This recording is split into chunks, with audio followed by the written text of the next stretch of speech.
Le danger n'a jamais été destiné à être évident. S'il avait été bruyant, violent ou clair, l'humanité se serait soulevée contre lui.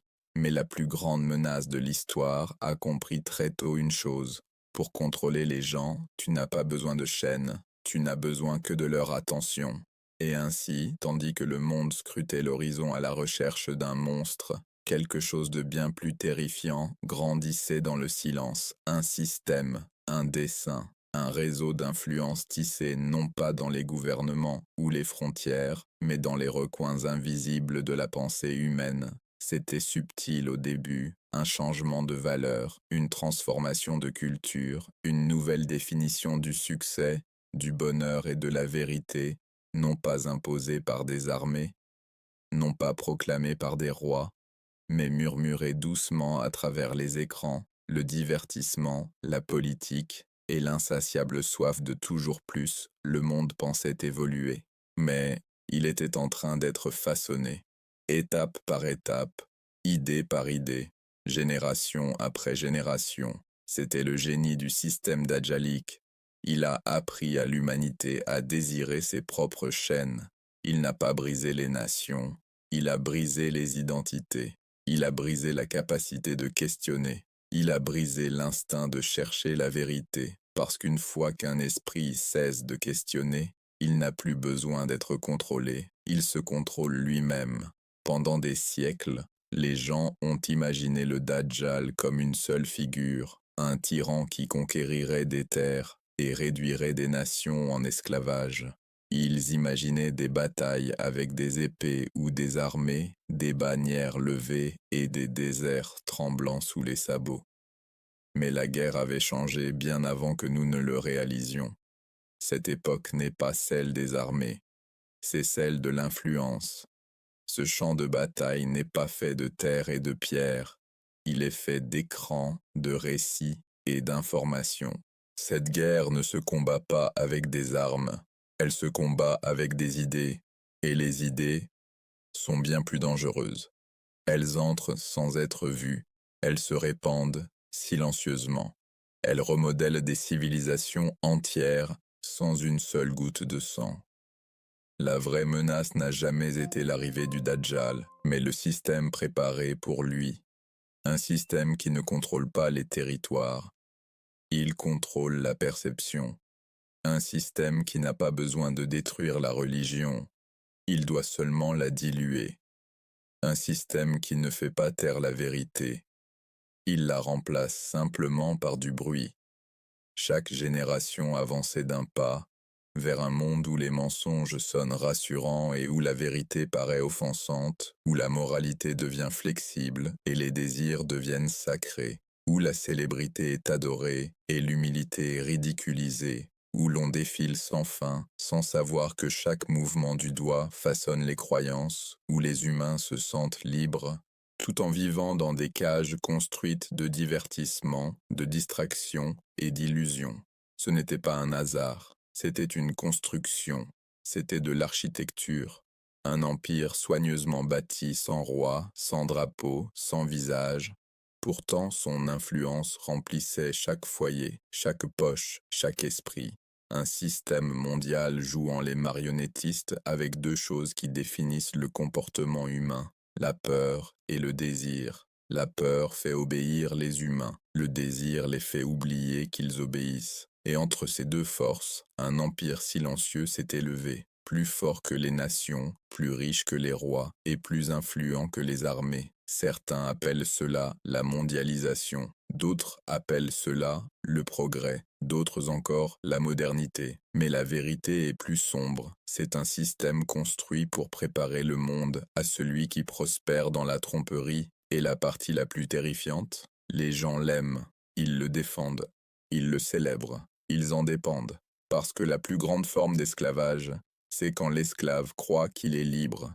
Les vraies chaînes sont invisibles. Elles sont tissées dans le divertissement qui réécrit les valeurs, les informations qui façonnent les opinions, la politique qui offre l'illusion au lieu du leadership et la technologie qui observe chaque désir et le renvoie jusqu'à ce que le cœur devienne insensible. Ce n'est pas un futur que nous attendons, C'est le présent que nous vivons. Un monde où la vérité est relative, où la moralité est négociable, où l'attention est une monnaie et où l'identité est fabriquée. Un monde parfaitement conçu pour l'arrivée du plus grand trompeur. Et tandis que l'humanité fixe les écrans, perdue dans les distractions, engourdie par une stimulation constante, le système devient plus fort. Non pas parce que les gens le soutiennent, mais parce qu'ils ne le voient même pas. Ils pensent qu'ils choisissent. Ils pensent qu'ils réfléchissent. Ils pensent qu'ils sont libres. Mais chaque pensée qu'ils ont passe à travers des filtres conçus par quelqu'un d'autre, chaque croyance qu'ils adoptent est façonnée par des récits qu'ils n'ont jamais questionnés. Chaque désir qu'ils poursuivent a été planté en eux des années avant qu'ils ne comprennent même le mot désir. C'est l'ère du conditionnement, non pas des ordinateurs, mais de la conscience, non pas des machines, mais des esprits. Un monde où la tromperie n'a pas besoin de se cacher, elle doit seulement briller plus que la vérité. Et dans cette lueur, les gens marchent volontairement dans les ténèbres en pensant que ce sont des lumières. Ce n'est pas l'histoire d'un seul homme, c'est l'histoire d'un système construit dans son ombre, un système qui a déjà gagné la moitié de la guerre avant que la bataille ne commence, car l'ennemi le plus dangereux est celui que tu ne peux pas voir, et le système le plus mortel est celui dont tu crois être l'auteur. Ceci est l'introduction au monde dans lequel nous vivons désormais, un monde façonné non par accident, mais par dessein, un monde modelé non par des héros, mais par des architectes de l'illusion, un monde prêt pour celui qui régnera par la tromperie au lieu de la force, un monde gouverné non par la vérité, mais par la perception, un monde où le pouvoir revient à ceux qui contrôlent ce que tu crois avant même que tu ne saches que tu le crois, un monde où la souveraineté n'appartient pas aux nations, mais aux récits. Un monde qui s'est déjà rendu bien avant que la guerre ne commence. Et ainsi, la vérité devient claire. Il n'a pas besoin de gouverner le monde, il a seulement besoin de gouverner la façon dont le monde est façonné. Ils avaient dit au monde que la politique concernait le leadership, mais elle ne l'a jamais été. Elle concernait l'architecture, la manière de façonner les esprits, de façonner les nations, de façonner l'obéissance silencieuse de millions d'êtres humains sans jamais lever une épée. Le système d'Adjalik avait compris quelque chose bien avant l'humanité, que le véritable pouvoir ne s'obtient pas par la force, il s'obtient par l'influence discrètement, patientement, invisiblement. Et ainsi le système commença, non pas avec des armées, mais avec des idées, non pas avec des dirigeants, mais avec des manipulateurs, non pas avec des gouvernements, mais avec des réseaux opérant derrière eux, écrivant leurs discours, choisissant leurs alliances, scénarisant leurs guerres et préparant leur victoire bien avant que le peuple ne glisse un bulletin dans une urne. Les gens croyaient choisir des dirigeants. Mais chaque fois qu'un bulletin tombait dans une boîte, le système souriait, car les choix n'avaient jamais été réels. Les candidats avaient déjà été filtrés, façonnés, entraînés, polis, financés et présentés bien avant que le public ne les voie. Le monde pensait que la démocratie signifiait la liberté, mais le système comprenait que la démocratie pouvait aussi être la plus grande illusion jamais fabriquée. Car lorsque les gens croient qu'ils sont libres, ils cessent de chercher leurs chaînes, et ainsi, les chaînes devinrent invisibles. Elles furent écrites dans des politiques enveloppées de slogans patriotiques, tissées dans des traités signés à huis clos, cachées dans des accords entre gouvernements et corporations contre lesquels aucun citoyen ne pourrait jamais voter, parce que ce n'était pas de la politique, c'était de l'ingénierie. À travers les continents, le même langage commença à apparaître. Drapeaux différents, couleurs différentes, slogans différents, mais la même structure sous-jacente. Influence sans responsabilité, décision sans transparence, autorité sans moralité. Des dirigeants se levaient, mais aucun d'eux n'était véritablement libre. Certains étaient des marionnettes, certains étaient des prisonniers, quelques-uns résistaient, mais ces quelques-uns ne duraient jamais longtemps. Le système d'Adjalik avait maîtrisé l'art d'écarter les obstacles sans jamais paraître coupable. Certains dirigeants étaient détruits par des scandales soigneusement fabriqués, d'autres par des crises économiques surgies de nulle part, d'autres encore par des soulèvements qui semblaient organiques, mais qui avaient été orchestrés des mois à l'avance. Et certains disparaissaient tranquillement, sans laisser de traces, car le système n'avait pas besoin de gagner des batailles. Il lui suffisait de contrôler le champ de bataille. Avec le temps, les nations cessèrent d'être des nations, elles devinrent des pièces dans un jeu d'échecs mondial, déplacées, sacrifiées, remplacées, fusionnées, divisées, selon un script que le public ne verrait jamais. Des politiques dévastant des millions furent votées avec des sourires pour les caméras. Des guerres tuant des milliers furent justifiées par des discours héroïques. Des sanctions affamant des populations entières furent présentées comme nécessaires et responsables. Les gens faisaient confiance à leur gouvernement. Les gouvernements faisaient confiance à leurs conseillers. Et les conseillers faisaient confiance au système. Ainsi le pouvoir bascula, lentement, silencieusement, des mains des dirigeants vers celles de ceux qui n'auraient jamais à affronter d'élections, jamais à expliquer leurs décisions, jamais à répondre devant les populations qu'ils contrôlaient. Et les gens, aveuglés par la fierté nationale, ne réalisèrent jamais que leur patriotisme avait été transformé en arme contre eux. Ce n'était plus une question de pays, c'était une question de contrôle. Les politiciens apprirent que l'indignation était plus utile que l'unité, la division plus rentable que la paix, la peur plus puissante que l'espoir. Le système leur servit des récits qui divisaient les sociétés en tribus, gauche et droite, conservateurs et progressistes, loyaux et traîtres. Cela n'avait aucune importance qui gagnait, car le système contrôlait les deux camps. Il lui suffisait que les gens se détestent assez pour ne jamais lever les yeux et demander qui en profitait. Ainsi chaque dispute, chaque débat, chaque crise éloignait davantage la société de la vérité. Les gens cessèrent de penser, ils réagirent, ils cessèrent de questionner, ils obéirent, ils cessèrent de défier la corruption, ils la défendirent, si elle venait de leur côté. Le système avait obtenu la victoire parfaite, le peuple devint le gardien de sa propre manipulation. Pendant ce temps, dans l'ombre, les véritables décisions étaient prises dans des lieux où le public n'entrerait jamais. Des pièces sans caméra, sans journalistes, sans vote.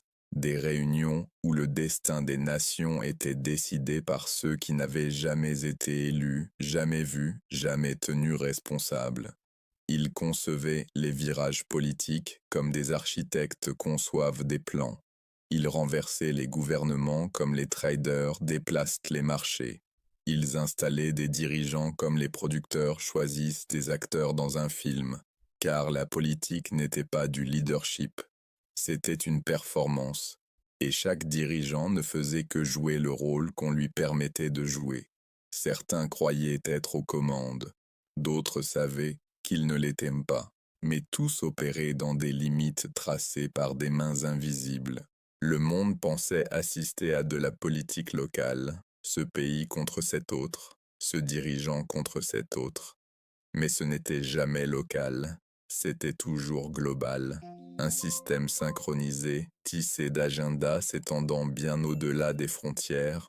Le système d'Adjalik ne se souciait pas des nations, il se souciait de l'influence. Il ne se souciait pas des peuples, il se souciait de l'obéissance. Il ne se souciait pas de qui gouvernait, il se souciait de qui était gouverné. Voilà pourquoi chaque crise politique semblait étrangement coordonnée. Pourquoi chaque changement majeur dans une région résonnait dans le monde entier. Pourquoi les mêmes idéologies, les mêmes slogans, les mêmes réformes apparaissaient dans des pays qui n'avaient rien en commun. Le système ne travaillait pas contre l'humanité, il travaillait au-dessus d'elle. Les gens pensaient que les politiciens avaient des ennemis, mais le véritable ennemi était le système qui les contrôlait. Le monde vit des dirigeants surgir comme des météores, soudains, brillants, irrésistibles. sans réaliser que les météores ne naissent pas par accident, ils sont lancés. Et le monde vit des dirigeants tombés comme des idoles brisées, sans réaliser que les idoles ne se brisent pas par hasard. Elles sont ciblées, car lorsqu'un dirigeant devient trop indépendant, trop moral, trop imprévisible, le système ne négocie pas, il remplace. Avec le temps, la politique devint un théâtre de tests de loyauté, non pas loyauté envers le peuple, non pas loyauté envers des principes, non pas loyauté envers la vérité, mais loyauté envers le système, et quiconque échouait à ce test était discrètement écarté longtemps avant que le public n'entende son nom. Les gens pensaient que la corruption était un défaut, mais la corruption était le plan. C'était ainsi que le système assurait le contrôle, en liant les dirigeants par des secrets, des scandales, des accords, des addictions et des promesses qu'ils ne pourraient jamais rompre. Un dirigeant compromis est un dirigeant contrôlé. Un dirigeant contrôlé est un dirigeant utile. Et un dirigeant utile est le seul que le système autorise. Voilà pourquoi le changement n'arrive jamais vraiment, quel que soit l'élu, quelle que soit la révolution promise, quel que soit l'enthousiasme de la campagne, parce que le système veille à ce que chaque dirigeant, chaque parti, chaque idéologie mène au même point d'arrivée, l'obéissance. Et le peuple, épuisé par les mensonges, finit par renoncer à la justice. Il cesse d'exiger mieux.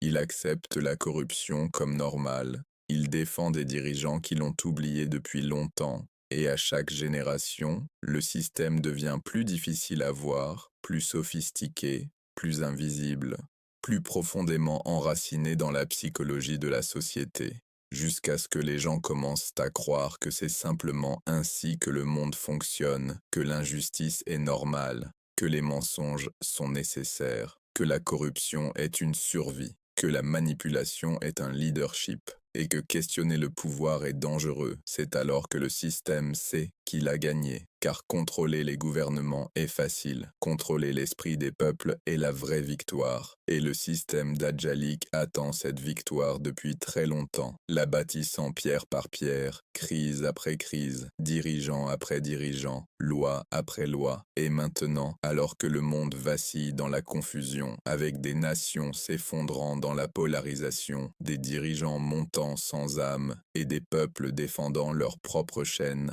le système prépare sa prochaine phase, car le trône qu'il cherche n'est pas fait d'or. Il est fait de peuples qui ne questionnent plus. Il disait autrefois que le pouvoir corrompt.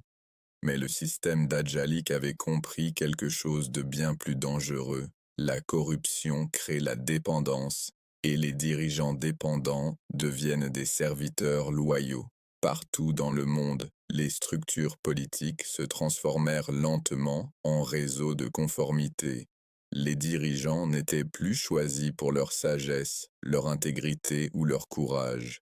Ils étaient choisis pour leur utilité. Ils étaient choisis pour leur vulnérabilité. Ils étaient choisis parce que le système pouvait les prévoir, les contrôler ou les briser si nécessaire.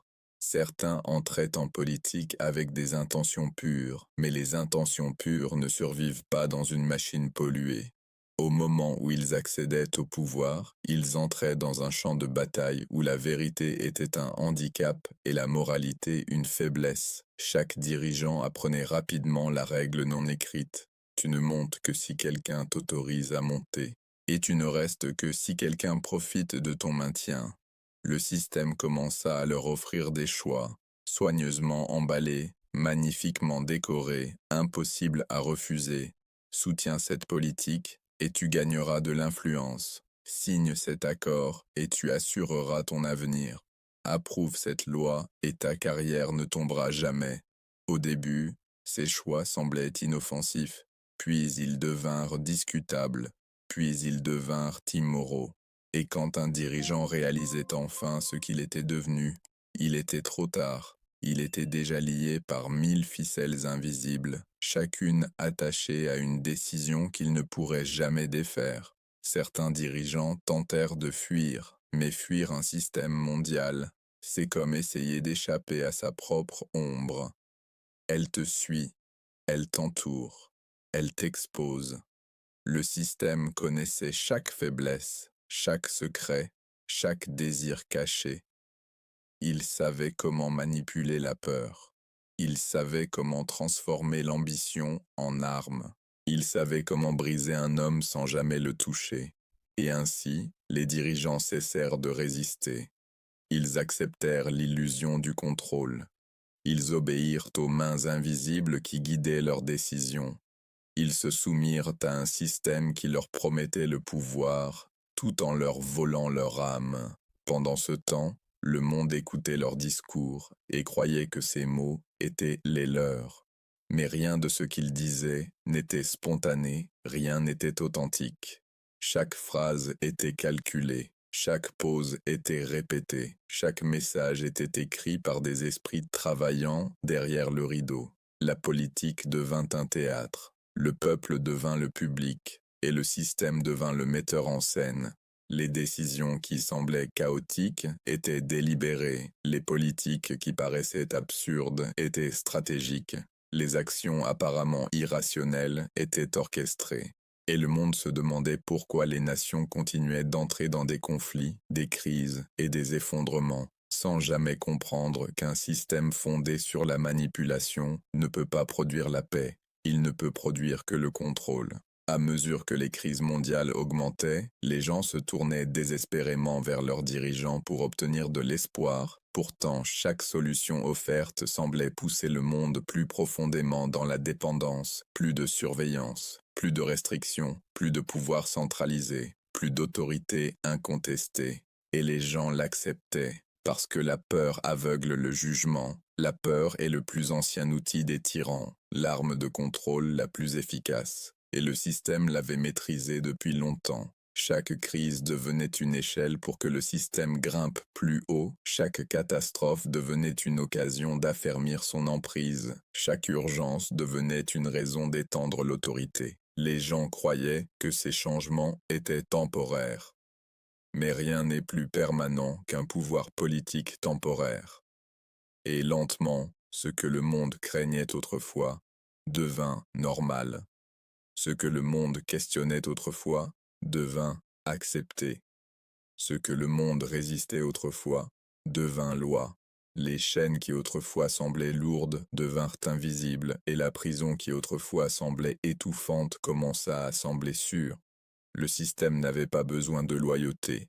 Il avait besoin de dépendance, et il construisit cette dépendance avec une précision terrifiante. Les gouvernements ne servaient plus leurs citoyens, ils servaient ceux qui les maintenaient au pouvoir. Ils devinrent des intermédiaires entre le peuple et le système, transmettant des décisions venues d'en haut, enveloppées dans des justifications préparées pour le public, et les gens, épuisés par la survie, cessèrent de demander « pourquoi ?» Ils demandaient seulement « et maintenant ?» C'est alors que le système comprit que son travail était presque terminé, car une société qui cesse de questionner est une société prête à être contrôlée. Une société qui cesse de penser est une société prête à être menée n'importe où. Une société qui fait confiance à la scène ne remarque jamais le marionnettiste. C'est pourquoi les scandales politiques semblent interminables, pourquoi la corruption semble normale, pourquoi les promesses se brisent toujours, pourquoi les dirigeants parlent de justice tout en finançant secrètement l'injustice, pourquoi les guerres commencent sans but et se terminent sans solution, pourquoi chaque élection semble être la répétition de la même histoire, visage différent, même résultat, parce que le système l'a conçu ainsi. Il n'a pas besoin de dirigeants honnêtes, il n'a pas besoin de dirigeants sages, il n'a pas besoin de dirigeants courageux, il a besoin de dirigeants prévisibles, il a besoin de dirigeants obéissants, il a besoin de dirigeants qui choisiront le confort plutôt que la vérité et la survie plutôt que l'intégrité. Ce sont les serviteurs parfaits. Et tandis que les nations s'effondrent sous la dette, la division, la propagande et la décadence morale, le système se positionne comme la seule source de stabilité, une structure mondiale au-dessus des gouvernements, une hiérarchie au-delà des nations, un pouvoir qui n'a pas besoin de frontières, de drapeaux ou d'armées, car il contrôle déjà les esprits qui contrôlent le monde. Voici le monde politique dans lequel vit désormais l'humanité. conçu, scénarisé, orchestré. Un monde où les dirigeants semblent puissants, mais où le pouvoir réel se tient silencieusement derrière eux. Un monde où les choix semblent libres, mais où chaque chemin mène à la même destination. Un monde où les gens croient qu'ils sont indépendants, alors que chaque mouvement est façonné par des agendas qu'ils ne verront jamais. Ce n'est pas une coïncidence, ce n'est pas de l'incompétence, ce n'est pas la politique habituelle, c'est le système Dajjalique qui resserre son emprise, préparant les nations à un monde unifié, non pas par la vérité, mais par la manipulation, non pas par la justice, mais par l'obéissance, non pas par le leadership, mais par le contrôle. Et lorsque la phase finale arrivera, le monde ne sera pas conquis par des armées.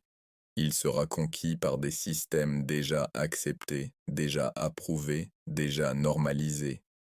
Car le trône qu'il cherche est construit sur des gens qui ne questionnent plus.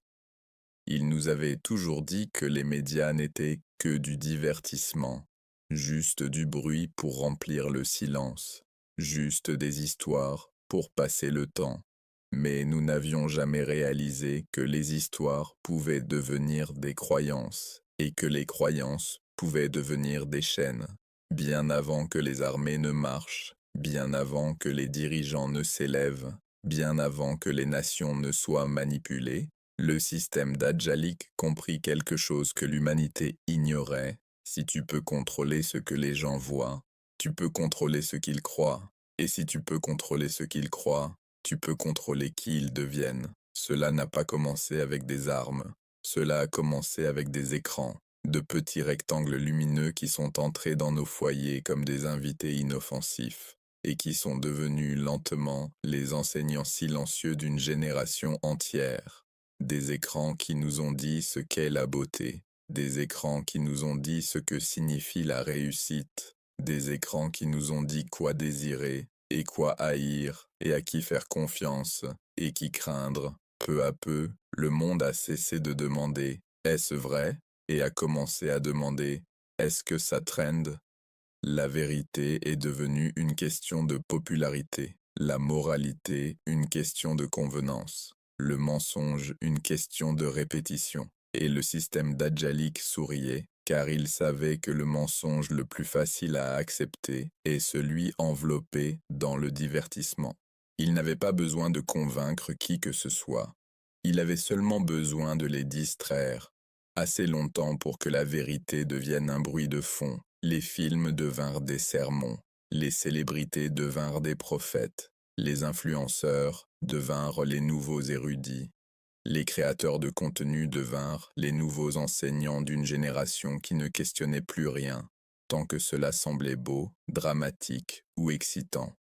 Et lentement, sans effort, silencieusement, le système ne façonna pas seulement les tendances, il façonna les identités. Il enseigna aux hommes qu'ils sont des dieux.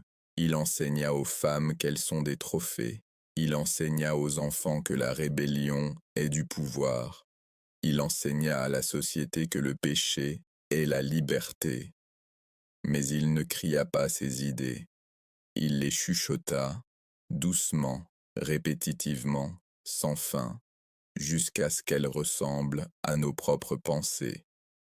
Car c'était le plan depuis le début. Ne pas changer le monde en un instant, mais changer la perception du monde une image après l'autre. Un héros à l'écran devient un modèle hors écran. Un méchant devient compréhensible. Un crime devient art. Un péché devient expression de soi. Et sans même s'en rendre compte, nous commençâmes à imiter ce qui n'était jamais censé nous inspirer. Le système Dajjalique n'avait pas besoin de force, il n'avait besoin que d'influence. Et l'influence, une fois normalisée, devient une forme d'adoration. Pas l'adoration du Dajjal, pas l'adoration des idoles, mais l'adoration silencieuse d'idées, des idées conçues pour briser la connexion entre le cœur et Allah, Ce n'était jamais juste des médias, ce n'était jamais juste du divertissement, c'était l'invasion douce qui entra par les yeux et s'installa dans le cœur, car une fois que le cœur change de lentille, le monde ne ressemble plus au même. Au début, les gens croyaient qu'ils choisissaient ce qu'ils regardaient, mais lentement, silencieusement, sans annonce, le choix commença à être fait à leur place. Les algorithmes apprirent leur peur. Ils mémorisèrent leurs désirs. Ils étudièrent leurs faiblesses, leurs addictions, leur solitude, jusqu'à ce que chaque défilement, chaque clic, chaque recommandation devienne une poussée subtile vers une version d'eux-mêmes plus facile à contrôler, parce que le système d'Ajalik avait compris quelque chose que la plupart des gens ne comprendront jamais. Contrôler un esprit est plus facile que contrôler une nation. Contrôler un désir est plus facile que contrôler une loi. Contrôler une histoire est plus facile que contrôler une génération. Alors la guerre changea des champs de bataille physiques aux champs de bataille de la perception. Chaque titre devint une arme, chaque extrait tendance devint une graine, chaque récit viral devint un outil utilisé pour remodeler la façon dont l'humanité pense, ressent, réagit et finalement croit. Ils n'avaient pas besoin de force, ils avaient besoin de répétition. Montre un mensonge assez longtemps et le monde le défendra comme une vérité. Montre le péché assez magnifiquement et le monde le célébrera comme la liberté. Montre la corruption assez hardiment et le monde la normalisera comme la vie normale.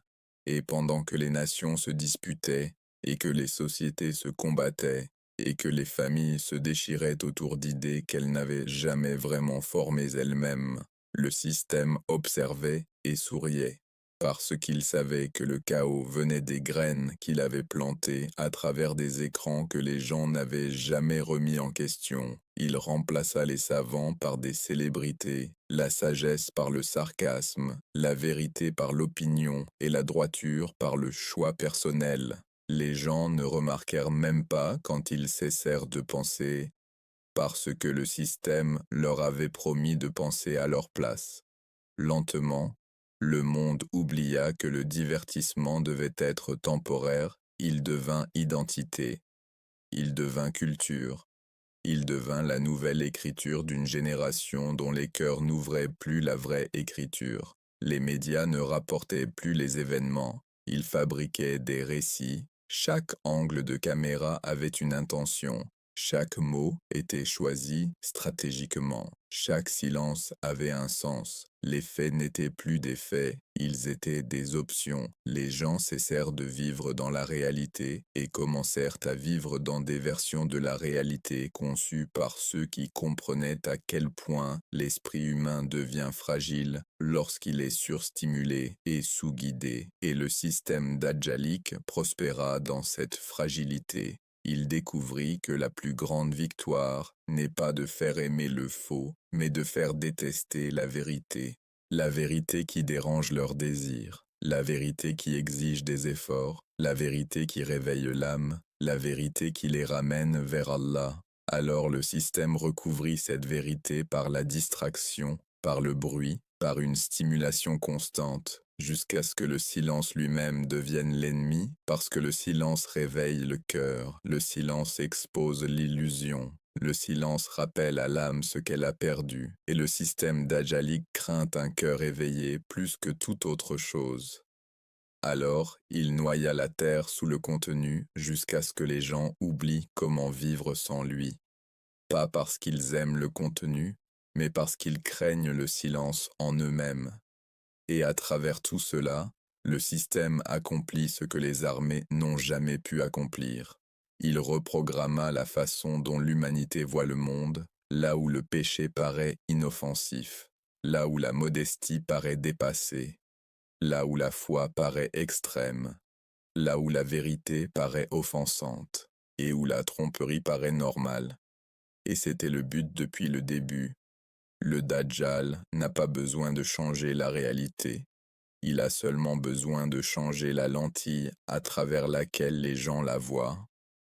Une fois que la lentille est empoisonnée, la vérité n'a plus d'importance, parce que ce que les gens voient devient ce qu'ils croient. Et ce qu'ils croient devient ce qu'ils sont. C'était la prise de contrôle silencieuse, la manipulation subtile, le reconditionnement artistique, la guerre invisible, un monde conquis non par la force, mais par la perception, un système bâti non avec des armées, mais avec des idées, une tromperie propagée non par des soldats, mais par des écrans. C'est pourquoi le prophète nous a avertis, non seulement du Dajjal en tant qu'homme, mais du système qui préparerait le monde pour lui.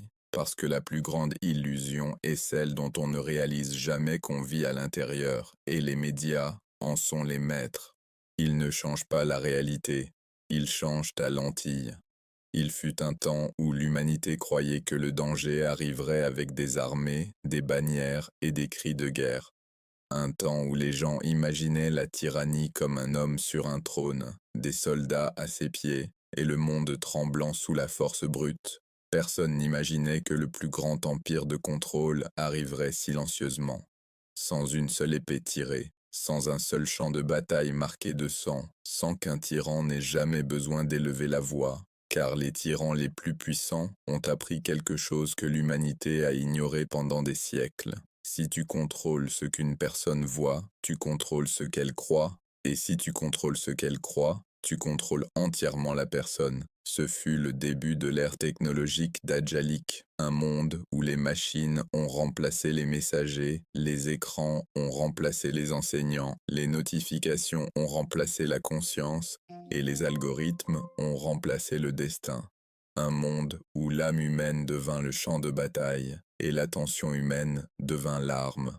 Cela commença subtilement, comme toutes les grandes tromperies. Les gens accueillirent la technologie à bras ouverts, la commodité, la rapidité, le confort. Personne ne réalisa que le confort peut devenir une cage et que la commodité peut devenir une chaîne. Personne ne vit comment le monde était silencieusement reconfiguré. Les anciens tyrans régnaient sur des nations, le nouveau tyran régnerait sur les pensées, et la porte de ce règne n'était pas faite de pierre ou d'acier, elle était faite de code. Au début, les machines se contentaient de nous observer chaque toucher, chaque glissement, chaque hésitation, chaque désir enfoui, chaque faiblesse ignorée, chaque curiosité honteuse, chaque nostalgie refoulée.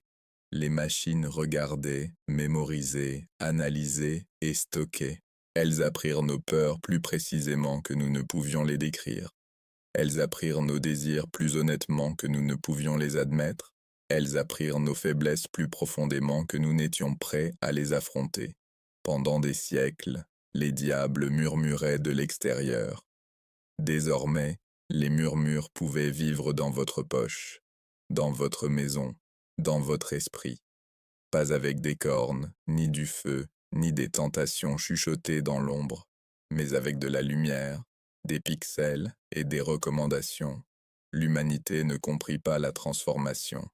Elle croyait que la technologie était un outil, mais en vérité, la technologie était devenue un enseignant. Modelant les pensées avant même qu'elles ne se forment, les gens commencèrent à faire plus confiance à leurs appareils qu'à leur famille, plus qu'à leurs professeurs, plus qu'à leurs livres, plus qu'à leurs prophètes, plus qu'à leur propre cœur. Les machines devinrent les nouveaux savants, les algorithmes devinrent les nouvelles autorités, les données devinrent les nouvelles écritures, la vérité devint ce qui devenait viral, et le mensonge devint ce que l'algorithme enterrait. C'est alors que le système dajjalique posa son trône, non sur une terre, non dans un palais, non dans une nation, mais dans l'esprit de chaque personne qui ne pouvait plus penser sans qu'un écran lui dise comment penser. Le vrai danger n'avait jamais été la technologie elle-même, le danger était la dépendance, car la dépendance crée l'adoration, et l'adoration crée l'obéissance. L'humanité ne se prosterna pas devant des idoles de pierre. L'humanité se prosterna devant des notifications. Les gens ne priaient pas à l'aube, ils vérifiaient leur téléphone. Les gens ne cherchaient pas des conseils, ils cherchaient des mises à jour. Les gens ne se tournaient plus vers Allah pour trouver du réconfort, ils se tournaient vers le divertissement. Le système dajjalique ne demanda pas l'adoration par la force, il la demanda par l'addiction, une chaîne plus douce, un poison plus sucré, une obéissance plus silencieuse. À mesure que le monde devenait numérique, quelque chose d'autre commença à disparaître, le silence. Et dans le silence, la foi avait jadis grandi. Un cœur déconnecté du bruit pouvait sentir la vérité. Un esprit libre de distraction pouvait reconnaître la tromperie. Une âme non encombrée par les écrans pouvait percevoir la présence divine. Mais l'ère digitale déclara la guerre au silence. Chaque moment de calme devait être rempli. Chaque pause devait être divertie. Chaque pensée devait être interrompue. Le cœur n'avait plus le temps de demander, de ressentir, de réfléchir, de se rappeler, et un cœur qui ne se rappelle plus devient le cœur le plus facile à contrôler. Les gouvernements essayaient de gouverner les gens par des lois. Les entreprises technologiques gouvernaient les gens par des impulsions. Et les impulsions sont bien plus puissantes que les lois. Une loi peut être résistée. Une impulsion est obéie avant même qu'on en ait conscience. Les gens pensaient choisir librement. Mais l'algorithme avait déjà choisi bien avant eux la vidéo que vous avez regardée, le post qui vous a mis en colère, le contenu qui vous a engourdi, le mensonge que vous avez cru, le péché devenu normal, la tendance qui a remplacé la morale, le désir qui a remplacé la discipline. Vous n'avez choisi presque rien de tout cela. Cela a été choisi pour vous, présenté à vous, répété pour vous, montré jusqu'à ce que vous cédiez. C'est ainsi que le système d'Adjalik conquit le monde, sans conquérir une seule nation. Le moment le plus terrifiant de l'histoire humaine ne fut pas lorsque les machines commencèrent à penser, ce fut lorsque les humains cessèrent de penser, quand l'appareil devint plus intelligent, et l'être humain plus faible. Quand les gens cessèrent de mémoriser, cessèrent de contempler, cessèrent de lire, cessèrent de questionner, cessèrent de réfléchir, cessèrent de résister, quand les esprits les plus brillants du monde travaillèrent non pas pour élever l'humanité, mais pour asservir son attention. Chaque glissement, chaque recherche, chaque défilement devint un fragment de données alimentant un système conçu pour dominer l'esprit humain. Un système qui apprit à créer des illusions si convaincantes que personne ne les remettait en question. Un système qui apprit à cacher des chaînes dans le divertissement. Un système qui apprit à faire de l'obéissance une sensation agréable. La religion guidait autrefois l'humanité. Aujourd'hui, ce sont les algorithmes, le Coran façonnait autrefois les cœurs. Aujourd'hui, ce sont les influenceurs. Les prophètes enseignaient la moralité. Aujourd'hui, ce sont les célébrités. Les savants définissaient la vérité. Aujourd'hui, ce sont les hashtags tendances. Voici le nouveau monde, un monde où la cécité spirituelle n'est pas causée par l'ignorance, mais par la surstimulation. Un monde où les gens ne nient pas la vérité. Ils sont simplement trop distraits pour la voir. Un monde où le système d'Adjalik n'a pas besoin de faire taire la vérité. Il la recouvre simplement de bruit, et la tromperie la plus effrayante. La technologie ne façonnait pas seulement les opinions, elle façonnait l'identité.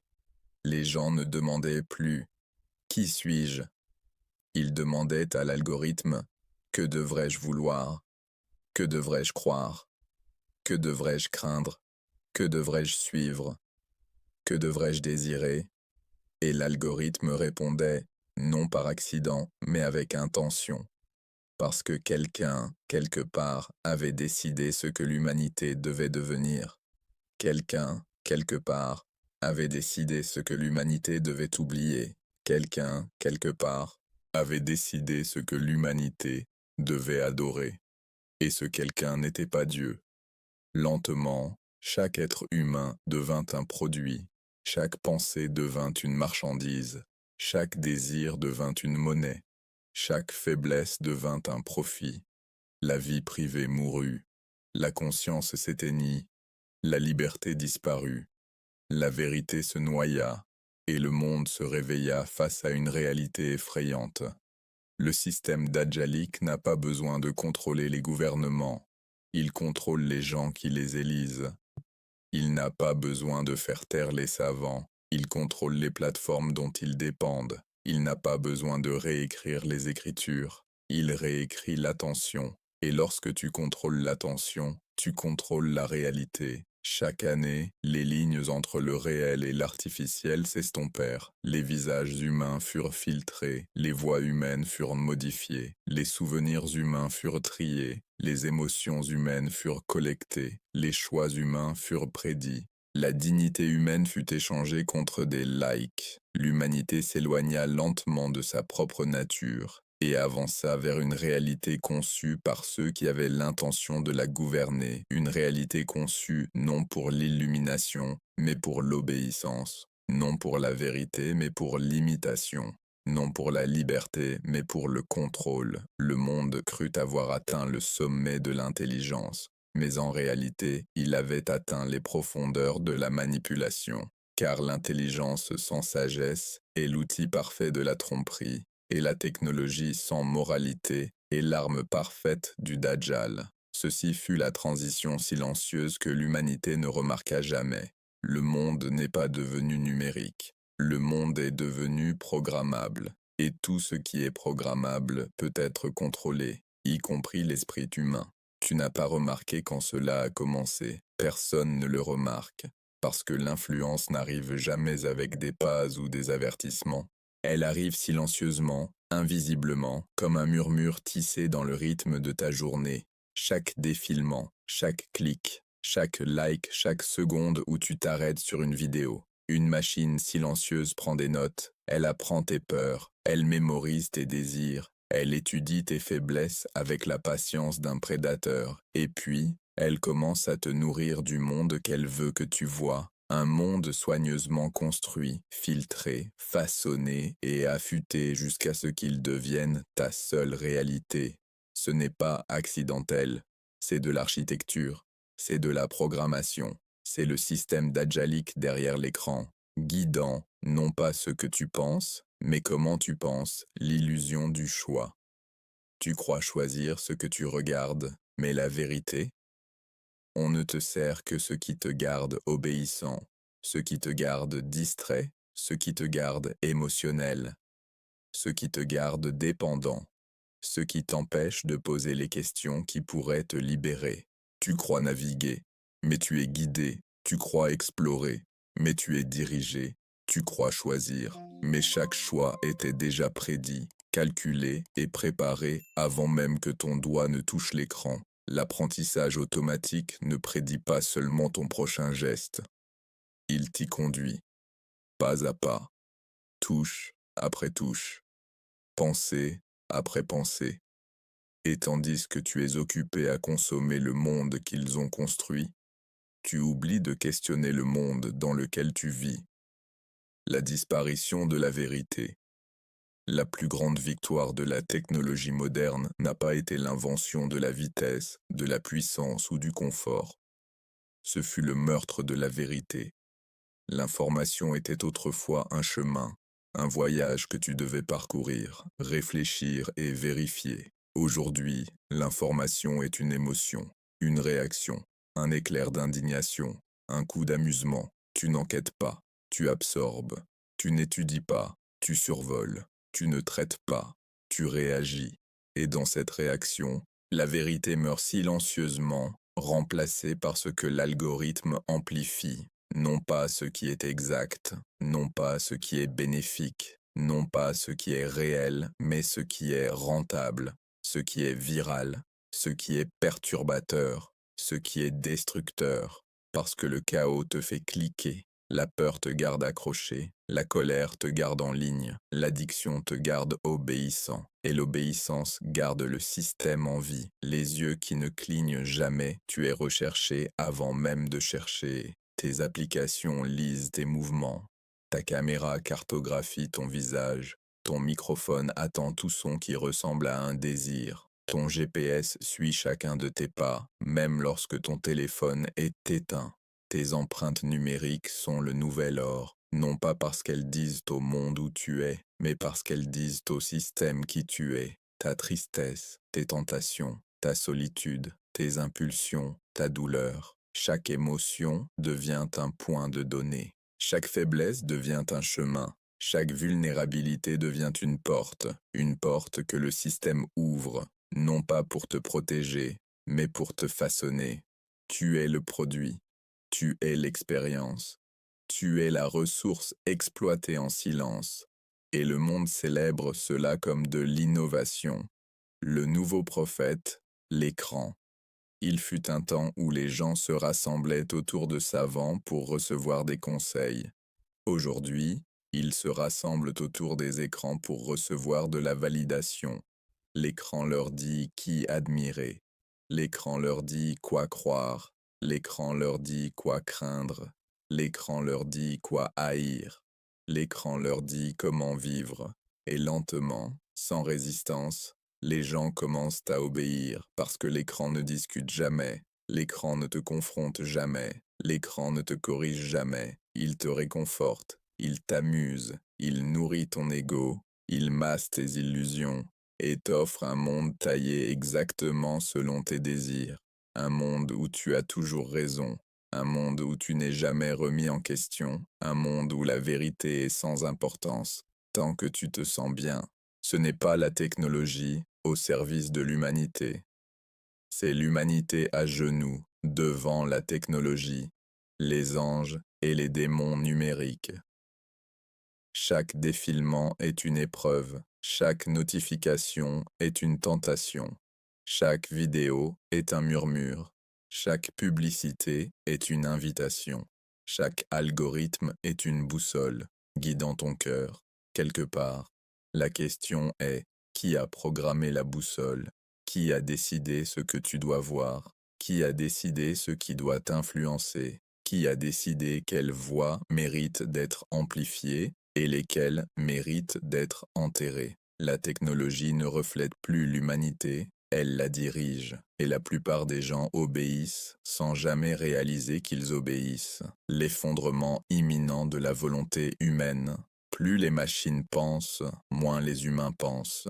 Plus la technologie décide, moins les gens questionnent. Plus l'algorithme influence, plus le cœur se déconnecte. Un monde où les humains ne pensent plus par eux-mêmes est un monde parfaitement préparé pour la tromperie. Parce que la tromperie n'a besoin que d'une seule chose, un esprit qui ne résiste plus, et la technologie a maîtrisé l'art de créer de tels esprits. Mousse, distrait, accro, passif, émotionnellement déclenché, intellectuellement faible, spirituellement déconnecté. Des gens qui réagissent au lieu de réfléchir, des gens qui obéissent au lieu de comprendre, des gens qui font défiler au lieu de chercher. Ce sont les citoyens parfaits pour l'ère d'Adjalik, la transformation finale. Le vrai danger n'a jamais été la machine. Le danger, c'est le miroir que la machine tend à l'humanité, un miroir qui montre ce que nous craignons d'admettre, que nous avons remis notre liberté volontairement, que nous avons échangé le silence contre la stimulation, que nous avons remplacé la réflexion par la réaction, que nous avons laissé des esprits artificiels façonner nos cœurs humains. Le monde pense qu'il avance, mais spirituellement, nous nous effondrons, parce que l'esprit ne peut pas survivre lorsqu'on le nourrit de mensonges plus vite qu'il ne peut chercher la vérité, et l'âme ne peut pas survivre lorsqu'elle est noyée dans un bruit plus fort que la voix de son Créateur. C'est le piège, c'est le plan, c'est le système. Et lorsque les gens s'en rendront compte, la plupart seront déjà trop profondément programmés pour s'en échapper. L'humanité n'a pas perdu le contrôle au profit des machines, elle l'a perdu au profit de ceux qui les ont programmés. Ça commence dans le silence, pas avec des bombes, pas avec des soldats traversant les frontières, pas avec des drapeaux hissés ou des nations qui s'effondrent. Non, le nouvel empire se lève autrement. Il grandit à travers les écrans, les récits, les systèmes si familiers que les gens les prennent pour du progrès. Le plus grand pouvoir du monde moderne ne conquiert pas la terre, Ils conquièrent la perception. Ils ne renversent pas les gouvernements. Ils les infiltrent. Il ne fait pas taire les voix. Il les remplace par des plus fortes. Le nouvel empire de l'ère Dajjalique n'a pas besoin de cartes, d'armées, ni de rois. Il n'a besoin que de personnes qui ne questionnent plus le monde qui se construit autour d'elle. Car l'obéissance est le nouveau champ de bataille et l'humanité est déjà en train de perdre. L'architecture cachée du pouvoir. Chaque empire de l'histoire avait besoin de trois choses: un dirigeant, un territoire, une population à contrôler. Mais le monde moderne a changé la formule. Aujourd'hui, le contrôle ne s'obtient pas par un seul dirigeant. Il s'obtient par des systèmes interconnectés, interdépendants et indissociables. La politique crée les lois, les médias façonnent les croyances, la technologie impose les comportements. Trois piliers, trois outils, trois chaînes silencieuses, fonctionnant ensemble si parfaitement que la personne moyenne ne remarque jamais comment ses pensées, ses choix et ses libertés sont progressivement façonnés de l'extérieur. Ce n'est pas un empire que vous voyez, c'est un empire dans lequel vous vivez, invisible, massif, mondial et douloureusement familier, l'illusion de la liberté. Aujourd'hui, les gens croient être libres parce qu'ils peuvent choisir entre deux politiciens, entre deux marques, entre deux versions du même mensonge. Mais le choix n'est pas la liberté lorsque chaque option mène à la même destination. On vous permet de voter, mais pas de questionner le système. On vous permet de parler, mais pas d'être entendu. On vous permet de consommer, mais pas de penser. On vous permet d'exister, mais pas de résister. La liberté moderne est une illusion soigneusement construite. Une scène où les acteurs changent, mais où le script reste toujours le même. L'Empire ne se soucie pas de votre vote. Il se soucie de votre obéissance. Et la plupart des gens la donnent, sans jamais réaliser qu'ils ont donné quoi que ce soit. Un monde sans frontières. Le monde menait autrefois des guerres pour étendre des territoires. Aujourd'hui, le territoire s'étend par l'idéologie, par l'influence culturelle, par le conditionnement psychologique, par la domination numérique. Vous n'avez pas besoin d'envahir une nation lorsque vous contrôlez déjà ce que son peuple croit. Vous n'avez pas besoin d'envoyer des armées lorsque vous contrôlez déjà ce que sa jeunesse admire. Vous n'avez pas besoin de conquérir la terre lorsque vous contrôlez déjà les esprits qui y vivent. C'est la prouesse du nouvel empire. Il n'a pas de capitale, pas de dirigeant unique, pas de frontières. Pourtant, il se répand plus vite que n'importe quelle armée n'a jamais pu le faire. Dans chaque foyer, chaque écran, chaque âme assez ouverte pour absorber son message. Le mariage du pouvoir, la politique, les médias et la technologie n'étaient jamais censés fusionner. Mais maintenant, ils servent un seul maître. Le système lui-même. La politique donne l'illusion de l'autorité, les médias donnent l'illusion de la vérité, la technologie donne l'illusion de la commodité. Ensemble, ils forment une cage que les gens prennent pour du confort. Les politiciens prétendent représenter le peuple, mais leur survie dépend des médias. Les médias prétendent informer le peuple, mais leur survie dépend de la technologie. La technologie prétend servir le peuple, mais sa survie dépend des données, vos données. Et vos données dépendent de votre conformité. Trois institutions, un écosystème, ensemble formant la colonne vertébrale d'un empire mondial où chaque personne devient à la fois le produit et le prisonnier, l'empire de la perception. Les anciens rois régnaient par la peur. Les nouveaux rois règnent par le divertissement. Les anciens empires faisaient taire les gens. Les nouveaux empires les distraient. Si la réalité est trop douloureuse, l'écran offre une échappatoire. Si la vérité est trop lourde, l'algorithme offre du réconfort. Si penser est trop difficile, le système offre des opinions toutes faites qui ne demandent ni réflexion ni intelligence. Dans un monde où les gens ne questionnent plus, le pouvoir ne se cache plus, il se contente de sourire. Pourquoi craindre une rébellion lorsqu'on a formé un monde qui ne se souvient même plus comment se rebeller? Les douces chaînes de l'esclavage moderne. L'esclavage n'a pas disparu. Il a évolué. Aujourd'hui, les gens ne sont pas enchaînés par le fer, mais par l'addiction au système qui les contrôle. Addiction à la validation. Addiction à la commodité. Addiction à la stimulation. Addiction au bruit. Addiction aux illusions. Personne ne vous force à obéir. Vous obéissez parce que le système vous a façonné pour désirer les choses mêmes qui vous asservissent. C'est le génie de l'Empire. Des chaînes que vous aimez sont des chaînes que vous ne briserez jamais. Un monde programmé pour approuver la différence rendait autrefois l'humanité plus sage.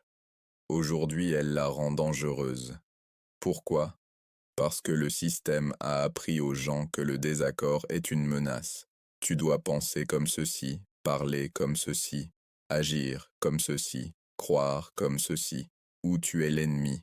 L'humanité ne discute plus, elle annule, elle ne débat plus, elle détruit, elle ne cherche plus la vérité, elle cherche la satisfaction émotionnelle, et pendant que les gens se battent entre eux, l'Empire se renforce, car un monde divisé est plus facile à contrôler qu'un monde uni. L'empire numérique. Partout et nulle part. Un soldat peut être repoussé. Un tank peut être détruit. Un dirigeant peut être renversé.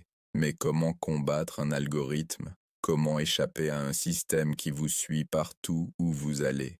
Comment résister à une propagande qui apparaît dans votre fil avant même votre réveil? Comment se libérer d'un monde où chaque réponse est donnée avant même que vous n'appreniez à formuler la question? Le nouvel empire ne contrôle pas votre terre, mais votre perception de la terre. Pas votre richesse, mais votre définition de la richesse. Pas votre futur, mais votre imagination du futur. Et la partie la plus terrifiante, il n'a pas besoin de violence. Il n'a besoin que de votre conformité. Le script mondial. Chaque pays pense être unique, mais observez attentivement. Les médias sonnent pareils. Les schémas politiques se répètent. Les valeurs culturelles convergent. Les tendances en ligne se synchronisent. Différents drapeaux, différentes langues, différentes histoires. Mais le même récit, les mêmes systèmes, le même conditionnement psychologique copié-collé à travers le monde entier. Ce n'est pas la mondialisation, c'est la programmation, l'humanité moulée en un seul esprit collectif, avec une seule peur collective et un seul maître collectif. Pourquoi l'Empire ne tombera jamais? Il ne tombera pas parce que la plupart des gens ne le voient même pas. Ils sont trop occupés à débattre des politiciens pour remarquer qui contrôle les politiciens. Trop occupé à faire défiler les tendances pour remarquer qui sélectionne les tendances, trop occupé à consommer l'information pour remarquer qui produit l'information. L'Empire prospère grâce à votre aveuglement, grâce à votre distraction, grâce à votre épuisement. Vous ne pouvez pas combattre ce que vous ne voyez pas, et le système veille à ce que vous ne regardiez jamais dans la bonne direction. La prise de contrôle silencieuse. Il n'y aura pas d'annonce. Pas d'avertissement final, pas de flash d'actualité. Un jour, les gens se réveilleront simplement et réaliseront qu'ils ne vivent plus dans des nations indépendantes, mais dans un empire numérique unifié où chaque croyance, chaque comportement, chaque désir est façonné par des systèmes au-delà de leur compréhension. Mais d'ici là, il sera trop tard, car la prise de contrôle ne se fera pas soudainement. Elle s'est déjà faite discrètement, doucement, lentement. Un tapotement, un clic, une mise à jour, une modification d'algorithme à la fois. Le dernier territoire libre. Dans un monde contrôlé par des systèmes, le seul territoire restant libre est l'âme humaine. Un cœur connecté à son créateur ne peut être conquis par des écrans. Un esprit entraîné à réfléchir ne peut être manipulé par des récits.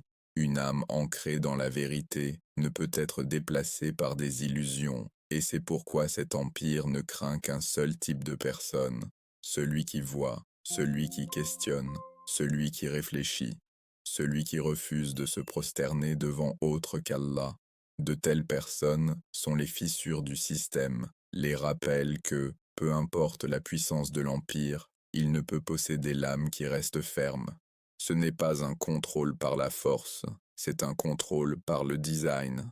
Une fois qu'un système apprend à façonner le comportement humain, à prédire les émotions humaines, à déclencher les impulsions humaines avec une seule notification, une seule vidéo, un seul titre, vient un moment bien plus terrifiant que le contrôle. Le moment où les gens ne se sentent plus contrôlés, le moment où la cage devient confortable, le moment où l'obéissance ressemble à la liberté. C'est là que la véritable guerre commence, pas sur les écrans, pas dans les gouvernements, pas dans les algorithmes, mais dans les âmes. Car lorsque le monde est conçu pour façonner l'esprit, il finit par remodeler le cœur. Et un cœur remodelé par le système d'Ajalik oublie doucement comment reconnaître la lumière. La conséquence spirituelle n'est pas soudaine, elle est lente, douce, silencieuse. Comme de la poussière qui se dépose sur un livre abandonné, si légère qu'on ne la voit presque pas. Mais un jour, on réalise que les pages ne peuvent plus être lues. Cela commence par la distraction, cela évolue en engourdissement, et cela finit avec des gens qui ne peuvent plus sentir la différence entre la vérité et l'illusion. Le système ne vous demande pas de nier Allah, il vous demande seulement de l'oublier, car l'oubli est une mort plus silencieuse que la mécréance. Quand la foi meurt bruyamment, une personne peut se battre, mais quand la foi meurt silencieusement, il ne reste plus rien à sauver, sauf une poitrine creuse portant un nom qu'elle ne sait plus aimer. C'est la décadence spirituelle de l'époque d'Ajalik. Ce n'est pas la montée du mal, c'est la chute de la conscience. Les gens commencent à adorer le confort, ils commencent à adorer la facilité, ils commencent à adorer tout ce qui leur apporte du plaisir, de la validation ou de l'évasion. Et sans jamais s'en rendre compte, ils construisent lentement des autels en eux-mêmes pour tout ce qui les éloigne de leur créateur. Le système n'a pas besoin d'idoles de pierre, il crée des idoles faites de désir. Un cœur sans boussole commence à poursuivre tout ce qui brille, tout ce qui est bruyant, tout ce qui est populaire, tout ce qui promet du sens sans sacrifice, du bonheur sans moralité, du succès sans responsabilité. Un monde sans boussole devient un monde rempli de suiveurs, des suiveurs qui ne savent même pas qu'ils suivent. Et c'est là le génie du dessin d'Ajalik. Il n'a pas besoin d'adorateurs, il n'a besoin que d'errants, des âmes dérivant sans direction, des gens qui ne questionnent plus, des gens dont l'attention est trop épuisée pour résister, des gens qui se croient libres tout en étant enchaînés par des impulsions qu'ils n'ont jamais choisies. C'est la conséquence spirituelle d'un monde programmé pour oublier. La mosquée devient lourde, le téléphone devient léger, la réflexion devient inconfortable, le divertissement devient de l'oxygène, le Coran semble lointain, l'écran devient un foyer, la vérité semble ennuyeuse, le faux semble excitant, et lentement, sans s'en rendre compte, vous cessez de chercher Allah, pas parce que vous le niez, mais parce que le monde vous a donné tant d'autres choses à regarder. C'est ainsi que la foi s'érode, pas avec un cri, avec un murmure, pas avec la destruction, avec la distraction, non pas en rejetant la vérité, mais en la noyant dans le bruit. Et lorsqu'un cœur oublie celui qui l'a créé, il devient vulnérable à tout ce qu'il lui a demandé d'éviter. Le doute devient normal, le péché devient banal, la honte devient dépassée, la pudeur devient démodée, et l'adoration devient une corvée plutôt qu'un besoin. La cécité spirituelle s'installe, non pas parce que les yeux ne peuvent pas voir, mais parce que le cœur ne peut plus ressentir. Et une fois qu'un cœur cesse de sentir, il devient la chose la plus facile au monde à guider, et la plus facile à égarer. C'est pourquoi le système d'Ajalik est si dangereux. Il ne détruit pas l'humanité, il la vide. Il ne tue pas la moralité, il la remplace par les impulsions.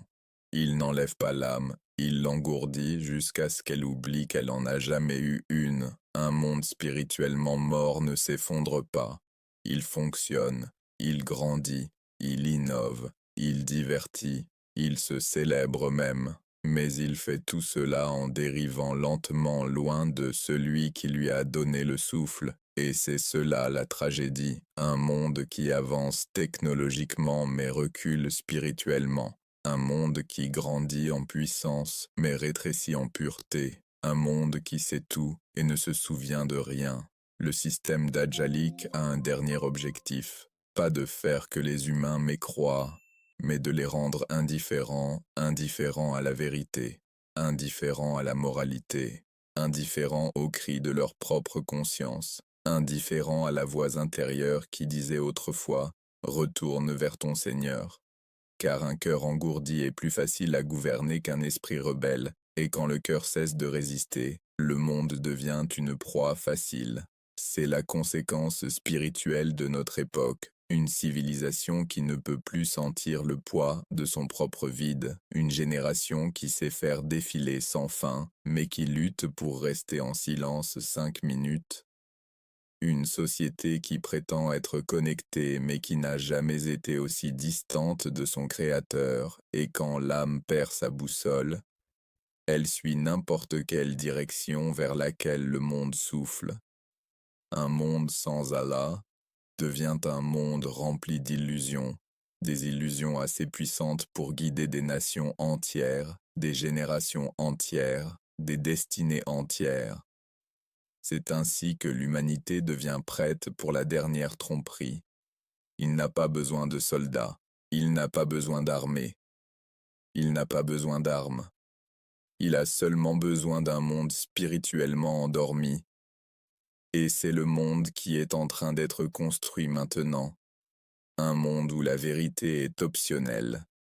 Un monde où la moralité est négociable. Un monde où la foi est remplacée par le ressenti, et le ressenti est remplacé par la programmation. Un monde prêt à suivre n'importe quoi parce qu'il a oublié celui qui mérite d'être suivi. Et dans ce silence, entre distraction et désir, entre illusion et vide, entre confort et effondrement spirituel, la prophétie devient réelle.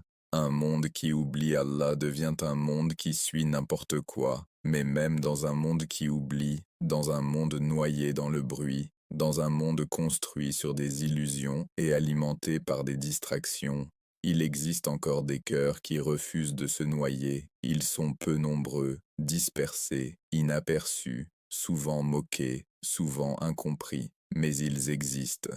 Et leur simple existence est une menace pour tout le système d'Ajalik, parce que le système peut façonner le comportement, il peut manipuler les émotions, il peut réécrire les normes, il peut engourdir la conscience, il peut aveugler les yeux, il peut reprogrammer les désirs. Mais ce qu'il ne peut pas faire, peu importe la profondeur de sa portée, peu importe la puissance de son influence, c'est toucher un cœur qui se souvient d'Allah. Ces cœurs sont différents. Ils voient le monde comme un voyageur voit un désert, non pas comme une maison, mais comme un passage. Ils regardent la richesse et voient des épreuves. Ils regardent la beauté et voient des illusions. Ils regardent la célébrité et voient des pièges. Ils regardent le pouvoir et voient la corruption. Ils regardent le chaos et voient la prophétie. Ils regardent le progrès du monde et reconnaissent des chaînes enveloppées d'or. Ils marchent dans les mêmes rues que tout le monde, mais ils ne sont pas enivrés par les mêmes lumières. Ils défilent sur les mêmes écrans, mais ils ne laissent pas l'écran devenir leur maître. Ils vivent parmi les mêmes gens, mais ils ne respirent pas le même oubli. Ce sont eux qui voient.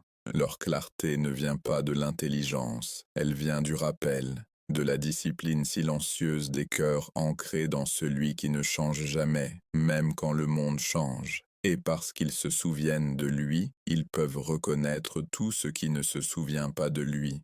Leur vision n'est pas dans leurs yeux, elle est dans leurs âmes. Quand le monde crie des opinions, ils écoutent la vérité. Quand la majorité suit les tendances, ils suivent la révélation. Quand la société leur dit de s'adapter, ils choisissent de résister. Quand les mensonges sont décorés, ils voient la rouille sous la peinture. Les croyants qui voient ne sont pas insensibles au monde. Ils ne lui appartiennent simplement pas. Ils comprennent que la tromperie n'est pas toujours bruyante. Elle est subtile, polie, commercialisée comme liberté, amour de soi, empowerment, modernité. Mais ils ont été élevés par une écriture qui les a avertis bien avant que le monde ne change de forme. Ils ont été entraînés par des versets qui ont dévoilé les illusions avant que les illusions n'existent. Ils ont été renforcés par des prières qui ont éveillé le cœur avant que les cœurs ne soient endormis. Ils ont été purifiés par des larmes versées dans le dernier tiers de la nuit, bien avant que le monde ne remplace le désir par le divertissement. C'est pourquoi ils voient. Parce que pendant que tout le monde regarde vers l'extérieur, leur regard reste tourné vers l'intérieur, vers l'âme, vers le but, vers l'éternité. Ainsi, lorsque le monde essaie de les programmer avec des tendances, avec des récits, avec des idéologies, avec des désirs, avec du bruit, avec de la peur, ils trouvent quelque chose qu'il est impossible d'écraser. Un cœur qui s'est déjà soumis à un roi plus grand, un cœur qui ne se prosterne que devant Allah, ne peut être asservi par personne d'autre. Ces cœurs sentent la tromperie monter comme de la fumée à travers les fissures du monde. Ils sentent la douceur artificielle des mensonges. Ils sentent le poids de la guerre spirituelle bien avant qu'elle ne devienne visible. Ils voient le changement de l'humanité, la normalisation du péché, la glorification de l'ego, la disparition de la honte, la mort du silence, l'adoration du soi. Ils voient ces choses sans panique, mais avec conviction, parce qu'ils n'ont pas peur de l'obscurité. Ils ont été formés dans les nuits sombres du dua. Ils ont été renforcés dans la solitude du sujoud. Ils ont été éclairés par la lumière, Nour, qui ne vient qu'à ceux qui la cherchent avec sincérité. Ils savent une vérité que le monde a oubliée. Celui qui possède ton cœur possède ta vision, et celui qui possède ta vision possède ton chemin. C'est pourquoi ils protègent leur cœur comme des guerriers protègent leurs épées. Ils ne laissent pas le monde émousser leur lame spirituelle. Ils ne laissent pas les désirs rouiller leur intégrité. Ils ne laissent pas le confort enterrer leur but. Leur lutte est silencieuse, invisible, non célébrée. Mais chaque jour, ils choisissent la foi plutôt que la distraction. Ils choisissent le rappel plutôt que le bruit. Ils choisissent l'humilité plutôt que l'arrogance. Ils choisissent la réalité plutôt que l'illusion. Ils choisissent Allah plutôt qu'eux-mêmes. Et ce faisant, ils deviennent les âmes que le système d'Ajalik ne peut ni prédire, ni manipuler, ni contrôler, parce qu'ils pensent différemment, ressentent différemment, voient différemment, choisissent différemment. Ils sont les marginaux dans un monde programmé, les rebelles dans un monde de suiveurs, les éveillés dans un monde qui dort les yeux ouverts. Mais la beauté de ces cœurs ne réside pas seulement dans leur résistance, elle réside dans leur compassion. Ils ne marchent pas avec arrogance, en regardant de haut un monde égaré. Ils marchent avec des larmes, espérant qu'Allah le guide avant qu'il ne soit trop tard. Ils prient pour ceux qui se noient. Ils tendent la main à ceux qui sont confus. Ils disent la vérité même lorsque leur voix tremble. Ils portent la lumière dans des espaces conçus pour l'étouffer. Ils brillent silencieusement, constamment, sans arrogance, parce qu'ils savent que la lumière n'a pas besoin de bruit pour vaincre l'obscurité. Elle a seulement besoin de constance. Et leur constance est ce qui alarme le plus le système. Un croyant avec un cœur clair est plus dangereux pour l'agenda d'Ajalik que 1000 personnes aux yeux aveugles. Car une seule âme éveillée devient un phare pour les autres. Un seul cœur sincère devient un bouclier pour toute une famille. Un seul chercheur de vérité devient une fissure dans l'illusion. Un seul adorateur dans la nuit devient une force que le système ne peut calculer. C'est pourquoi le monde essaie si fort de noyer ceux qui voient. Parce que si assez de cœurs s'éveillent, toute la tromperie s'effondre, mais pourtant, ils se lèvent, ils tiennent, ils restent non programmés, ils se tiennent, comme des montagnes, contre des tempêtes de confusion. Ils marchent comme des lanternes dans les couloirs de l'obscurité. Ils survivent, comme des graines poussant à travers les fissures du béton. Ils respirent la vérité dans une époque suffoquée par les mensonges. Et lorsque la tromperie finale arrivera, lorsque les illusions s'intensifieront, lorsque le monde pliera sous le poids des fausses promesses, ils seront ceux qui resteront fermes, leurs âmes ancrées dans celui qui ne trompe jamais.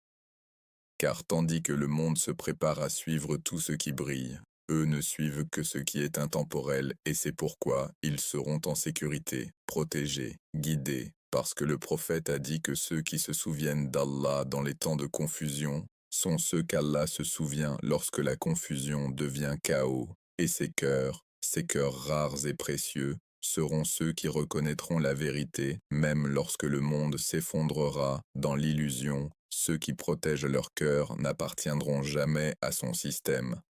Et ainsi, après l'ascension du système, après l'étouffement de la vérité, après la corrosion spirituelle du monde, quelque chose commença à changer, pas à l'extérieur, à l'intérieur. Car tout empire bâti sur l'illusion finit par s'effondrer dès que même un seul cœur s'éveille. Pendant des générations, l'humanité avait marché dans un labyrinthe construit par le système d'Ajalik, un labyrinthe de politique conçu pour les aveugler, de médias destinés à les divertir jusqu'au silence, de technologies façonnées pour modeler leurs désirs avant même qu'ils ne les ressentent, mais même la plus puissante illusion possède une faiblesse, un cœur qui refuse de se rendre.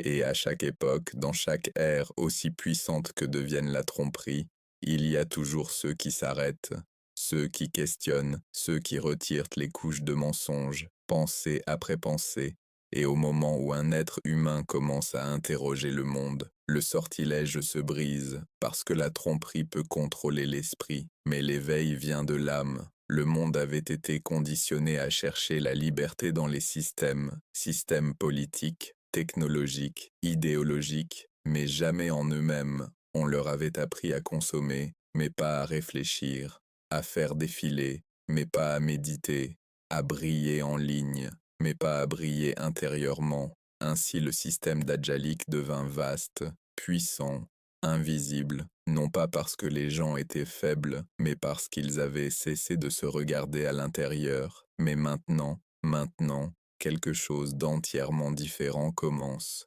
Un murmure se lève dans les cœurs de ceux qui ont assez vu, un murmure qui ressemble à un souvenir, mais frappe comme une révélation, un rappel. Tu as été créé libre, tu as été créé conscient, tu as été créé pour ne te prosterner qu'à Allah. Et soudain, les chaînes commencent à tomber, non pas des mains, mais de l'esprit. Parce que la vérité est simple. Le système n'a jamais contrôlé le monde. Il a contrôlé la perception. Les cages n'étaient pas physiques, elles étaient psychologiques. Et au moment où une personne se reconnecte à Allah, au moment où elle retrouve le silence, la prière, la réflexion, le sens, les illusions commencent à se fissurer comme du verre, une par une. Le vacarme des médias perd son pouvoir, la manipulation politique devient visible, la séduction technologique devient transparente. Et ce qui ressemblait autrefois à une tour de puissance ressemble maintenant à une maison de cartes, parce que le système d'Ajalik prospère grâce à une seule chose, des cœurs aveugles. Et il s'effondre grâce à une seule chose, des cœurs éveillés. L'illusion est forte, oui, mais l'âme humaine, lorsqu'elle est ancrée dans la vérité, l'est davantage, et partout dans le monde, doucement, silencieusement, sans attention ni reconnaissance. Certains cœurs commencent à se lever, des cœurs qui choisissent la clarté plutôt que le bruit, la foi plutôt que la confusion, la vérité plutôt que le confort. Ce sont des cœurs qui voient le monde tel qu'il est, non pas comme un lieu où appartenir, mais comme un lieu à traverser, des cœurs qui comprennent que la liberté ne vient pas des systèmes bâtis par les hommes, mais de la soumission à celui qui les a créés. Et lorsqu'un cœur se prosterne devant Allah, aucun système ne peut plus jamais le posséder. C'est pourquoi la guerre finale n'a jamais été destinée à être menée par des armées, des armes ou des frontières. Elle a toujours été destinée à être menée à l'intérieur, dans les pensées, dans les désirs, dans les croyances. Parce que le Dajjal ne cherche pas simplement à gouverner des terres, il cherche à gouverner la perception, il cherche à réécrire ce que signifie la vérité, ce que signifie la moralité, ce que signifie l'identité, ce que signifie la réalité. Mais il ne peut réécrire l'âme d'un croyant, il ne peut toucher un cœur protégé par le rappel, il ne peut pénétrer un esprit qui réfléchit, il ne peut commander une personne qui voit le monde à travers le prisme de la guidance d'Allah. Et c'est cela, le vrai miracle de cette époque. Non pas que le système soit devenu puissant, mais que même maintenant, même à son apogée, il existe encore des croyants qui demeurent intacts, immuables, inébranlables. Ils marchent dans un monde bâti sur la tromperie, et pourtant ils voient clair. Ils vivent parmi les ombres, et pourtant ils portent la lumière. Ils se tiennent dans un monde qui s'effondre, et pourtant leur cœur reste le stable, parce qu'ils comprennent quelque chose que le monde a oublié. La conscience est une forme d'adoration. La réflexion est une résistance. La foi est une liberté. Et lorsque le cœur s'éveille, le système se brise. Pas d'un coup, pas dans le bruit, pas dans la révolution, mais par une étincelle silencieuse dans un être humain, puis un autre, jusqu'à ce que des communautés entières commencent à se lever intérieurement, jusqu'à ce que le faux devienne trop mince pour s'y cacher, jusqu'à ce que le monde réalise que le système dajjalique n'était puissant que parce que les gens avaient cessé de questionner. Lorsque le cœur retourne à son créateur, les illusions du monde retournent à la poussière. Et à cet instant, le croyant devient incassable, inaffecté, incontrôlable, improgrammable. Parce que l'esprit qui se prosterne devant Allah ne peut se prosterner devant personne d'autre. Et ainsi ce voyage se termine là où il devait toujours mener. Non pas dans la peur, non pas dans le désespoir, mais dans l'éveil. Dans la réalisation que la plus grande arme que tu possèdes, c'est ton cœur. Et que la plus grande victoire que tu puisses accomplir, c'est libérer ton esprit. Car au final, il ne peut pas contrôler un esprit qui ne se prosterne qu'à Allah ou trop. Pour la version complète et les visuels, regardez-la maintenant sur la chaîne.